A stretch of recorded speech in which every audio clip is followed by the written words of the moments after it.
سیدنا عثمان رضی اللہ تعالی جب ان پر بلوائیوں نے حملہ کیا اور وہ فتنے کا دور تھا، شرپسند مدینے میں آ گئے تھے، تو سیدنا ابو ہریرہ نے بڑھ چڑھ کر آپ کا ساتھ دیا، بھرپور ساتھ دیا. اور جب آپ کی شہادت ہو گئی سیدنا عثمان کی، تو آپ تنہائی پسند ہو گئے. آپ رضی اللہ تعالیٰ عنہ کسی کے ساتھ نہیں تھے. جنگ جمل، جنگ صفین میں کسی میں شریک نہیں ہوئے اور گوشہ نشینی اختیار کر لی تھی فتنے سے، کہ نبی کی وصیت تھی. آپ فتنے سے بچتے ہوئے دونوں گروہ سے الگ ہو گئے. پھر جب کافی عرصے بعد یہ فتنے کا دور ختم ہوا اور سیدنا امیر معاویہ کی دور حکومت آئی، تو انہوں نے ان کو پھر مدینہ کا گورنر مقرر کیا. اللہ تعالیٰ دیکھیں، اس علم کی برکت سے اللہ تعالیٰ مقام عطا فرماتا ہے. ان اللہ یرفع بہذا الکتاب اقواما ویضع بہ آخرین. اسی کتاب کی وجہ سے لوگوں کو بلند کرتا ہے. انہوں نے قرآن پڑھا، حدیث پڑھی، اللہ تعالیٰ نے ان کو اونچا مقام دیا. اور اسی قرآن کو چھوڑنے اور حدیث کو چھوڑنے کی وجہ سے لوگوں کو ذلیل کر دیتا ہے، جیسے کہ اللہ رحم فرما ہم دیکھ رہے ہیں. تو پھر سیدنا معاویہ بہت زبردست حاکم تھے، اور ان کی پھر حکومت شام میں، عراق میں، مصر میں، حجاز میں، ہر جگہ. تو ان کو مدینہ کا گورنر مقرر کیا گیا. اور کبھی مروان بن حکم اس عہدے پر فائز ہوتے، اور کبھی سیدنا ابو ہریرہ رضی اللہ تعالیٰ عنہ مدینہ کے گورنر ہوتے.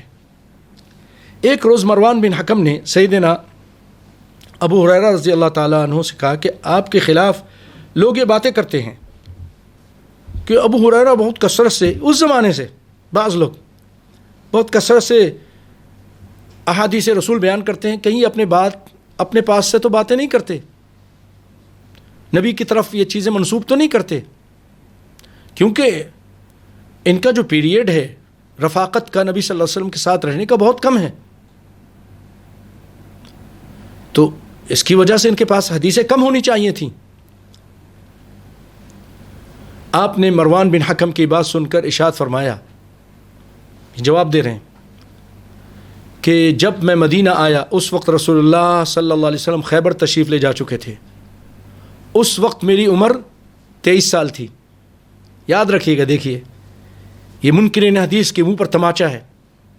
بتا رہے ہیں 23 سال کا ایک جوان. پھر میں آپ کی وفات تک آپ کے ساتھ سائے کی طرح رہا، رات دن سفر و حضر میں آپ کی خدمت میں رہا. جو آپ فرماتے اسے میں اپنے دل میں بٹھا لیتا. اس طرح میرا سینہ علم نبوت کا خزانہ بنتا چلا گیا. سیدنا عمر، سیدنا عثمان، طلحہ اور زبیر جیسے کبار صحابہ بھی میری اس خوبی کے معترف تھے، اور وہ بھی مجھ سے احادیث سنا کرتے تھے. یہ اعتراض کر رہے ہیں، وہ سنا کرتے تھے.